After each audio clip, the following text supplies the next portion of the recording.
Breaking news. సినీ నటి మీనా బీజేపీలో చేరుతున్నట్టు తెలుస్తోంది. ఇప్పటికే ఆమె బీజేపీ పెద్దలతో చర్చించినట్లు సమాచారం.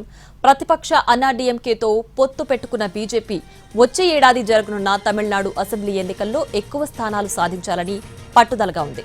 ఇందులో భాగంగా చిన్న పార్టీలను ఎన్డీఏ కూటమిలో కలుపుకుంటోంది. దీంతో పాటు ప్రజాదరణ ఉన్న సినీ ప్రముఖులను కూడా ఆకర్షిస్తోంది.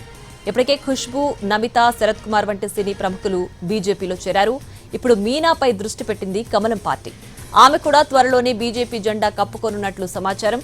పార్టీలో చేరగానే రాష్ట్ర స్థాయిలో కీలక పదవి ఇవ్వాలని తమిళనాడు బీజేపీ అధ్యక్షుడు నాగేంద్రన్ యోచిస్తున్నారు.